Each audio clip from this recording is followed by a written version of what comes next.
Okay, okay. Let me go back to here.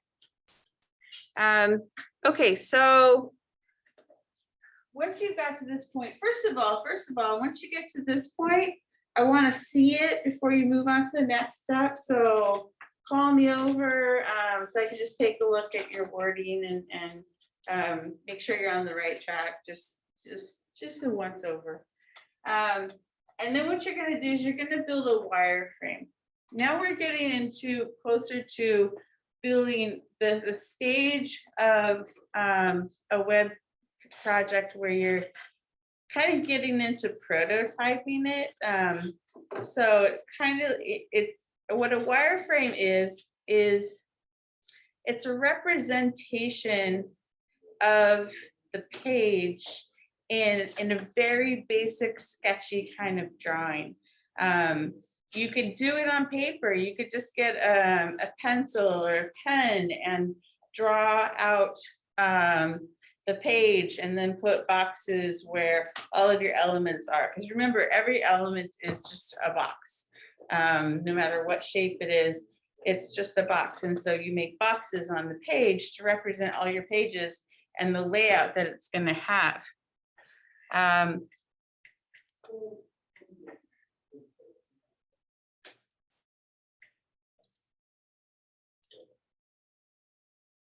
Oops, no, sure. Okay, let's see, I've got some examples of wireframes here.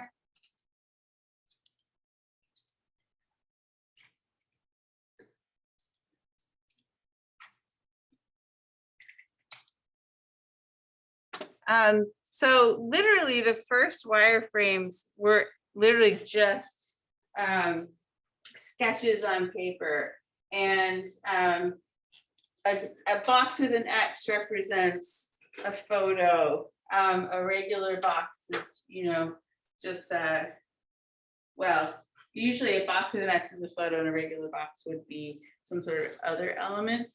And you're representing, here's the logo represented, the navigation.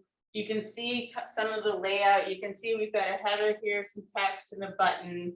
We've got a button on top of something, if it's a photo or something like that, some social media icons down here. Everything on the page is represented by some sort of sketchy element. And it's really important with wireframes that it look like this. We're going to be doing them on the computer, so we're going to look a little closer to something like this. It's not supposed to be pretty. It's really important that you don't make it pretty, really. There should be no color, no fancy fonts. It's very, very basic, because what you're doing and what we're doing right now is we're working on the user experience, the UX, the functionality. Because one myth about UX design is that the whole point is to make a product look pretty. No, we're stepping away from decorating things right now, and we're working on designing functionality. We're working on making it useful as well. That's part of our job, because we're creating products, whether you think about it that way or not. That's what we're doing. So we're just testing the functionality. So colors are going to influence, we're going to test this on people. So colors are going to influence people. Typography is going to influence people. So we just want to test functionality. And I swear, if you put any design in there and you show it to a client, they're going to think that's the final design. I swear they will do it. No matter, it may be totally obvious to you that that is just a draft.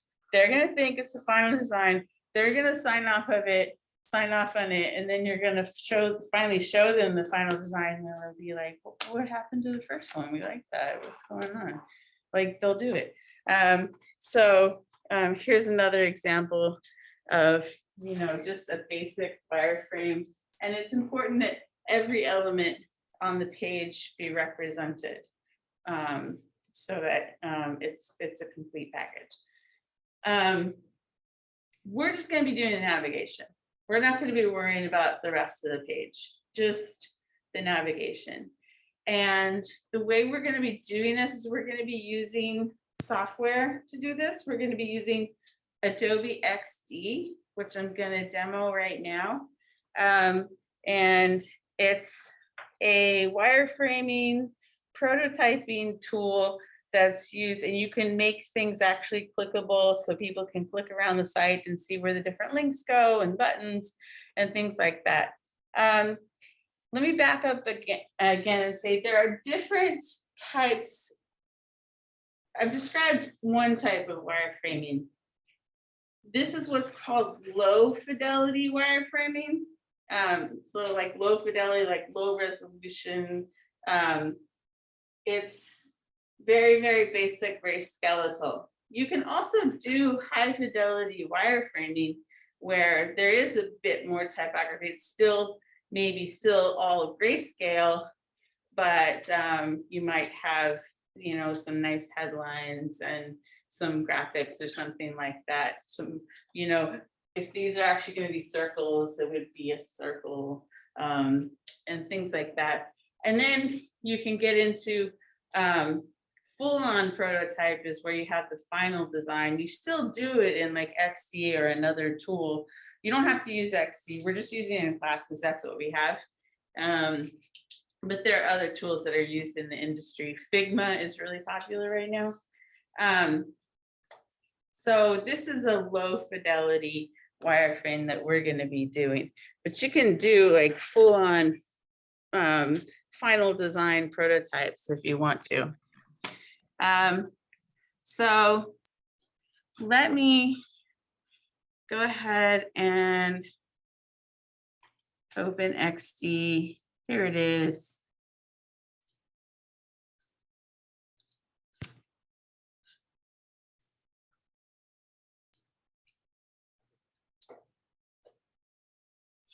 Okay. Okay. So when you start it, it's going to ask you what you're doing. So you might be doing an app, or then you would choose, you know, the phone, and we're doing web, Instagram story, custom size. We're going to choose web, and it's going to give us a workspace like this. And if I zoom out, you can see it's kind of like, it's very similar to, you know, it's Adobe. So you're going to see a lot of similarity to Illustrator and the different tools and like artboards and things like that that you have. So the way it works is that you make lots of different screens. It's kind of a little dog and pony show, a little smoke and mirrors. You make all these screens, and then you can link them together and then make like a hotspot on a button so it actually goes to the next page. So let's say, remember our trivia site? Okay, let's make a fake trivia site. It's gonna be 3 pages, right? So I'm gonna want, oh my God, it's been a while.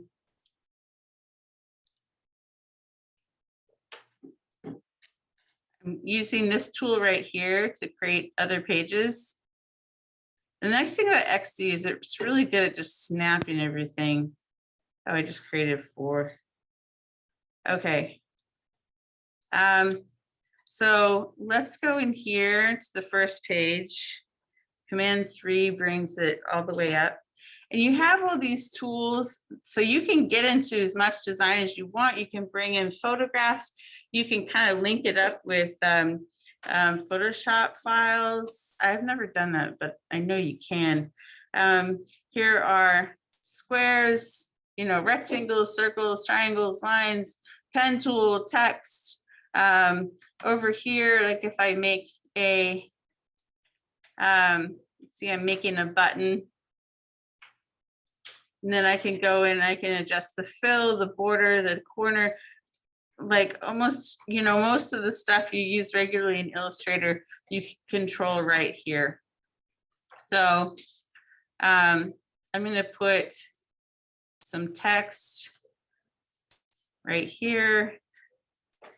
trivia question.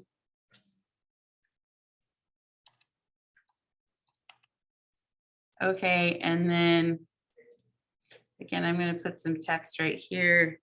True. And then I'm going to copy this and move it over here and say false. Okay, so this is my wireframe right here. And then what I'm doing is I'm just wireframing out the different pages that I'm going to have. And I'm going to need a button for the second page. So now I'm going to go over here, paste that button here, because I'm going to need a back button. Remember how this worked? Back. And this is going to be the correct page. So correct. And you can work really fast in here, because if you just copy from one page, one screen, and then you go to the next one, it pastes it exactly where you copied it from. So you can make one navigation and just really fast just paste that navigation, boom, boom, boom, boom, boom, on every other screen. And so this is going to be the incorrect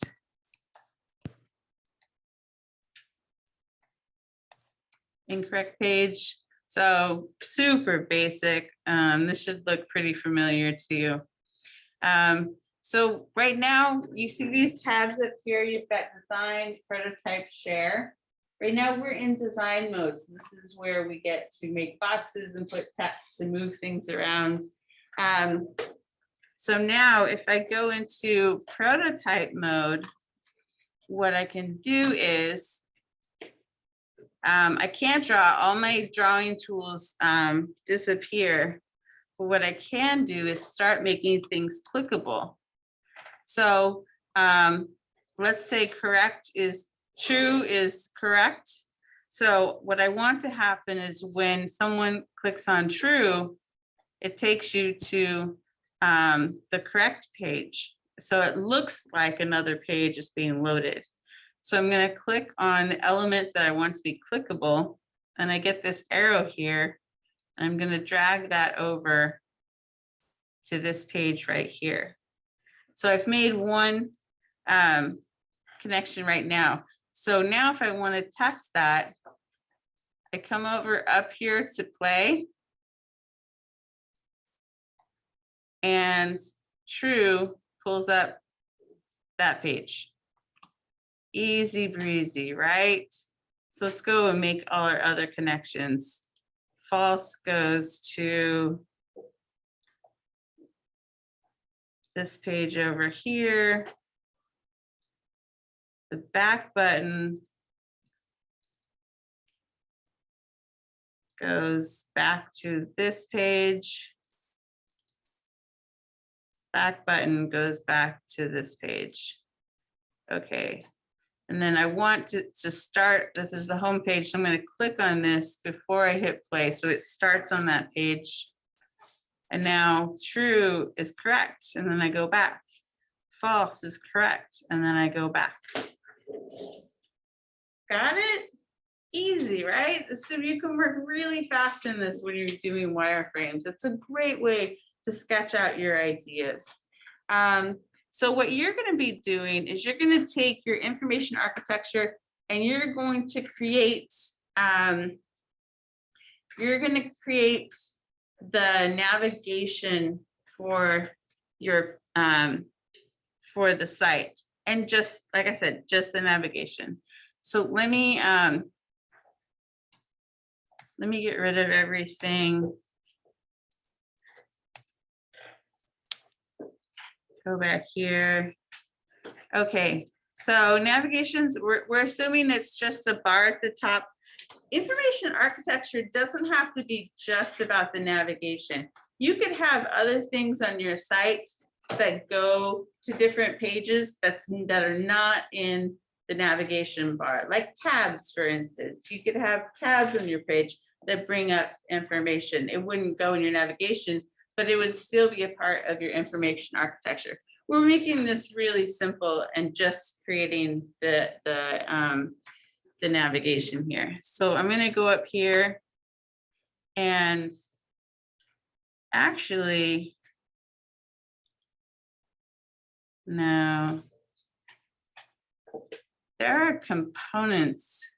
There's a lot more to this. I'm giving you such a basic understanding of this. I think there are components we can use.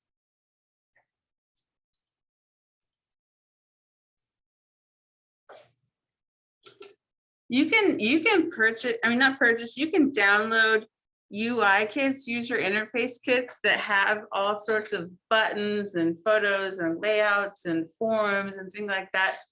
Wireframe already designed and sized perfectly for you. And then use those and drag and drop those onto your page, which makes it look really clean. So, you can look into UI kits if you're interested in that. Some of them are really high fidelity. You could do like a whole app. They have so many different screen options that you could like design a whole app on here by just using their UI kit. But we're going to make our own. So zoom in, make a square. No, I don't want that. Go away. I'm going to start up here. Make a square. Add some text.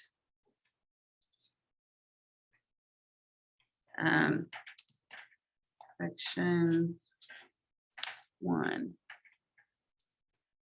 And then I'm going to copy and paste this. Oops. Section 2. Section 3. Okay, let's assume I have. That's not what I want.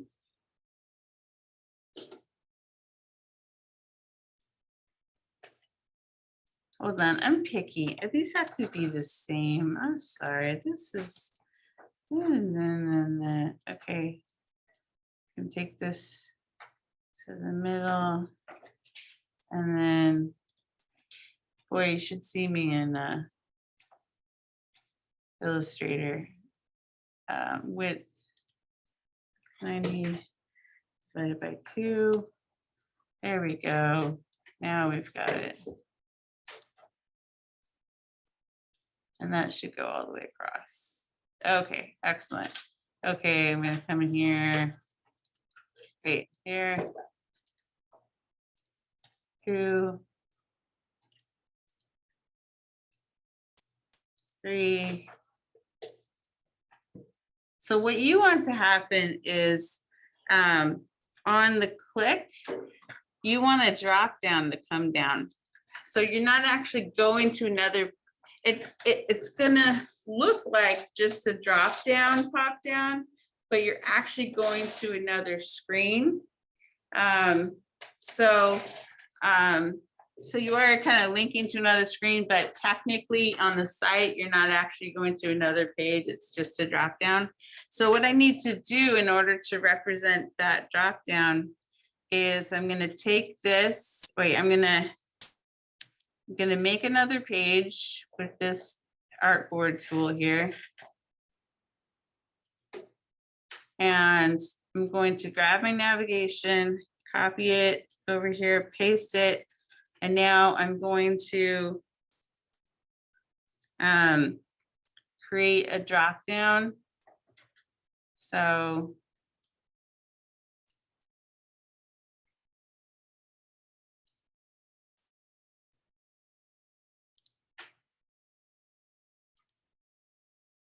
page 1.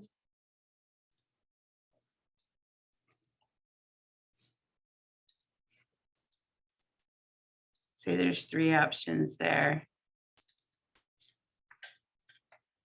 2. Page 3. Come on, 3. Okay. So now, wait, there's a chat.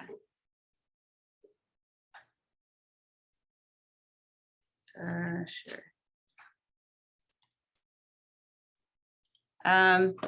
Okay, so now there is, okay, so if we click on this and it goes to this page, it'll look like there's a drop-down menu. So let's switch over to prototype mode and go from here to click over to here and then test it. And now we hit section 1 and it looks like a drop-down menu has appeared. So it's kind of a trick. You know, you're not actually making a drop-down, you're just clicking to. The next step that we want to do is we want it to have, what we want to happen is when you click it again, the drop-down disappears. So how would we do that? How do we make it disappear? Huh? Link it back. Yeah. So we're still in prototype mode. So I'm going to click on this and link it back. So now we go like this, we get that, and it goes away. Dun, dun, dun, dun. Okay. Now we're just going to do that for another page here. Go back to design mode. Put another screen down. Copy, paste. Have all this, move it over. Okay. Go to prototype mode. That's section 2. Connect section 2 over here. Connect this back here. And voila. Section 1 works, section 2 works, section 1. Now we don't have these clickable yet, so that's the next step.